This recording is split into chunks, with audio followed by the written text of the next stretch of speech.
Tell me like you help.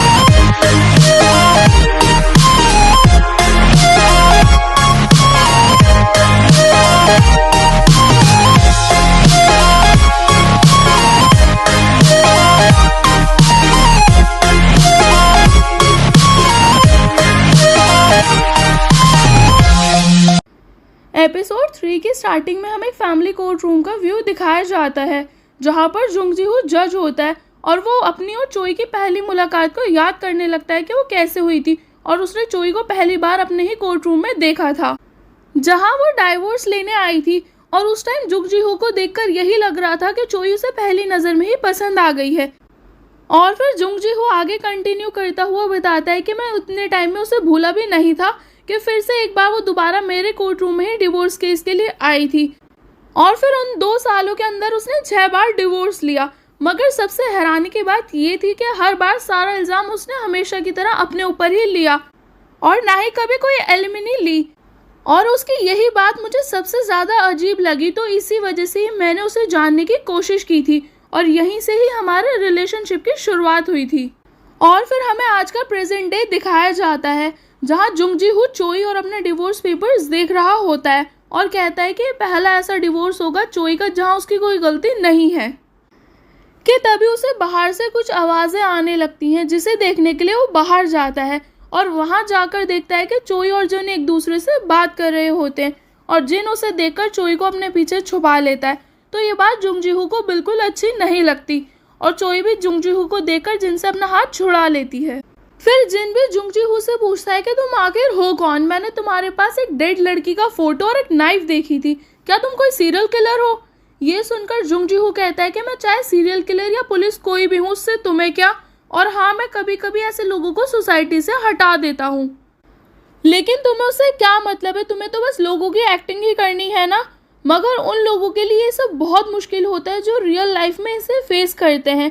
और ये सब सुनकर चोई उससे पूछती है फेस करते हैं क्या मतलब, क्या तुम सच में कोई सीरियल किलर हो? और फिर चोई का सवाल सुनकर आखिरकार जुंग जी हो बता देता है कि मैं एक फैमिली कोर्ट में जज हूँ।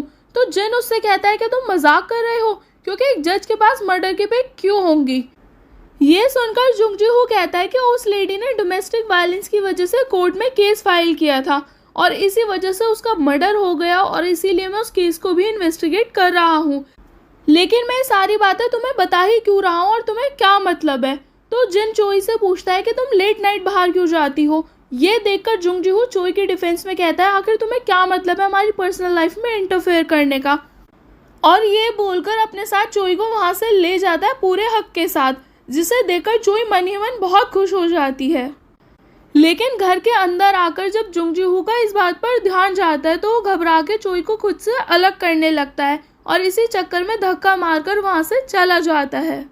और बाद में दिखाया जाता है कि दोनों एक साथ मिलकर डिनर बनाते हैं और उसे एक साथ खाते हैं, जहाँ जुंग जी हो चोई से पूछता है कि तुम अब्रॉड जाकर क्या करोगी। तो चोई उसे बताती है कि मैंने आज तक बस शादी ही की है, लेकिन रियल लाइफ में किसी को डेट नहीं किया और इसीलिए मैं बाहर जाकर डेट करूँगी। और फिर जुंग जी हो से भी पूछती है कि तुम्हें किस टाइप की लड़कियाँ पसंद हैं। तो जुंग जी हो से कहता है कि वो लड़कियाँ जो बिल्कुल मेकअप नहीं करती। ये सुनकर चोई बहुत गंदा सा मुंह बनाकर उसे बहुत वियर्ड सा लुक देने लगती है और उसे बाद में मेकअप के बारे में सब बताने लगती है, जिसे सुनकर जुंग जी हो स्माइल करने लगता है। और वो चोई से भी पूछता है कि तुम्हें किस टाइप के लड़के पसंद है। तो चोई उसे बताती है कि मुझे वो लड़के पसंद है जो मुझे बिना मेकअप के पसंद कर लें, क्योंकि असल में मुझे खुद अपना फेस पसंद नहीं है बिना मेकअप के। फिर जुंग जी हो भी उससे कहता है कि तुम एक ऐसे इंसान को ढूंढ रही हो जो तुम्हें तब पसंद करे जिस टाइम तुम खुद को भी पसंद नहीं करती, और ये काम बहुत मुश्किल है। तो फिर चोई भी उससे कहती है कि लेकिन आसान तो तुम भी नहीं हो ना। ये सुनकर जुंग जी उसे बताता है कि मैं लोगों के क्लोज आने में बहुत बुरा हूँ, लेकिन मुझे अच्छा लगता है जब कोई मेरी तारीफ करे या मुझे देखकर स्माइल करे। कि तभी अचानक से चोई का ध्यान टाइम पर जाता है, जिस हिसाब से उसका यूजुअल टाइम खत्म हो गया था। और वो जाते टाइम जुंग जी हो से सवाल करती है कि तुम्हें कैसे पता चला कि मैं अब्रॉड जा रही हूँ। पर जुंग जी हो उससे झूठ बोल देता है और कहता है कि मुझे लगा तुम रिटायर हो गई हो, इसीलिए ही बाहर घूमने जाओगी। ये सुनकर चोई कहती है अच्छा, और उसे थैंक्स बोलती है हर एक चीज़ के लिए और वहाँ से चली जाती है अपसेट होकर। और फिर बाहर जाते हुए दिखाया जाता है कि कोई चुपके से चोई पर नज़र रख रहा होता है और चोरी चुपके उसकी पिक्स क्लिक कर रहा होता है। फिर अगले दिन जुंगू के ऑफिस का व्यू दिखाया जाता है जहां उसके सीनियर उससे मिलने आते हैं। तो जुंगू उन्हें बताता है कि सर, जैसे कि आपने बोला था कि मैं वैसे ही क्लासेस ले रहा हूँ और लोगों से भी इंटरेक्शन करने की कोशिश कर रहा हूँ। जिसे सुनकर उसके सर कहते हैं कि तुम मेरे स्टूडेंट हो, इसलिए ही मैंने तुम्हें सब बताया है, और अगर तुम अपने जॉब नहीं खोना चाहते तो तुम्हें सब करना पड़ेगा, वरना अगर तुम्हारे अंडर काम करने वाले लोगों ने तुमसे परेशान होकर जॉब छोड़ दी ना, तो इस चक्कर में तुम्हारी भी जॉब खतरे में पड़ जाएगी। वहीं दूसरी तरफ चोई ग्वांग नाम के साथ शॉपिंग के लिए जाती है जहां उसे एक पहले का क्लाइंट मिल जाता है, जिसे देखकर चोई उससे झूठ बोल देती है और ग्वांग नाम को अपना बॉयफ्रेंड बताकर वहां से चली जाती है। और ये देखकर ग्वांग नाम उससे पूछता है कि तुमने उस आदमी से झूठ क्यों बोला। तो चोई बताती है कि अगर मैं ऐसा नहीं करती ना तो वो आदमी ज़रूर कुछ ना कुछ गड़बड़ करता, और उसकी आंखों को भी देखकर यही लग रहा था। और वहीं उस आदमी को दिखाया जाता है जिसे देखकर सच में यही लग रहा होता है कि उसके इरादे बिल्कुल भी ठीक नहीं है।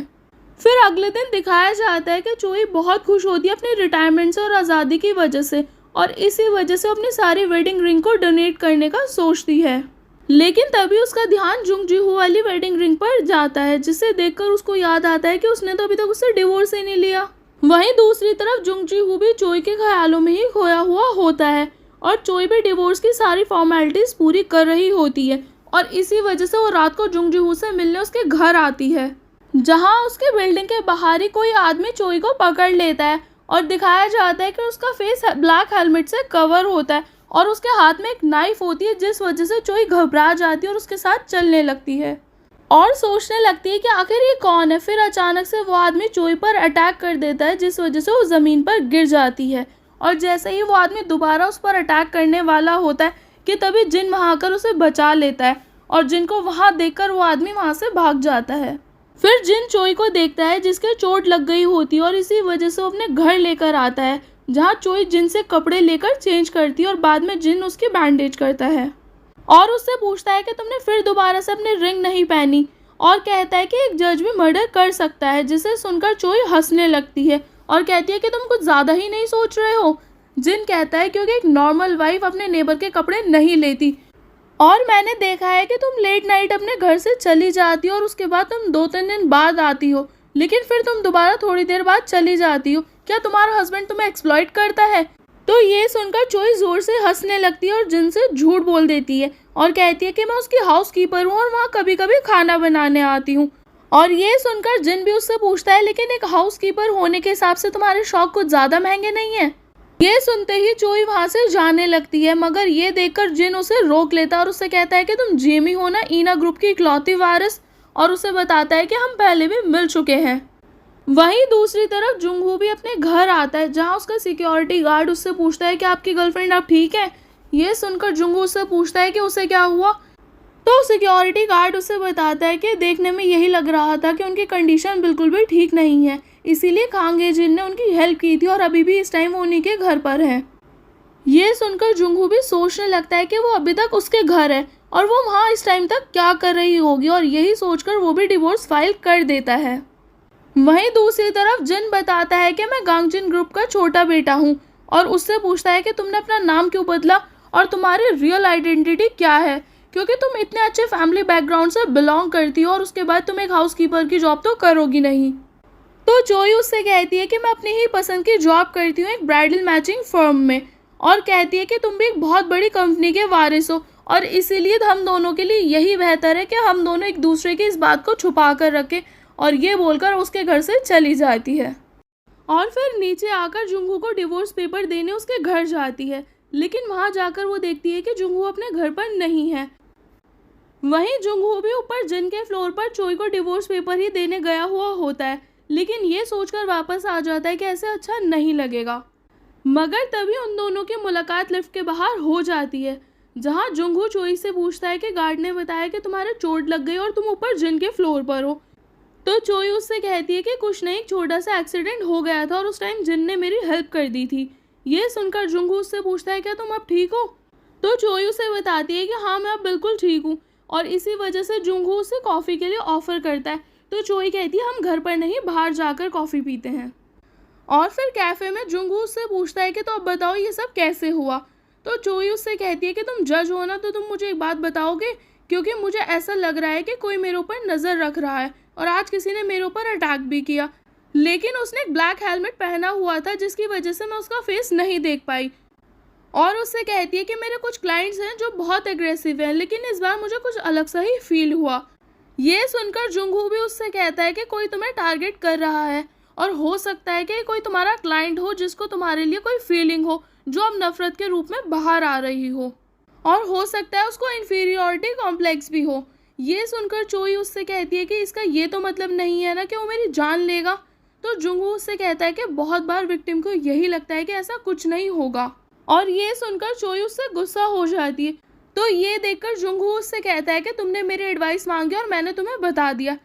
तो चोई भी उससे कहती है कि मेरी ही गलती है जो मैंने तुमसे बात की, और तुम जब बात नहीं करते ना जब भी सही लगते हो, और ये बोलकर वहाँ से चली जाती है। लेकिन चोई के वर्ड्स की वजह से जुंगू की फीलिंग्स हर्ट हो जाती हैं।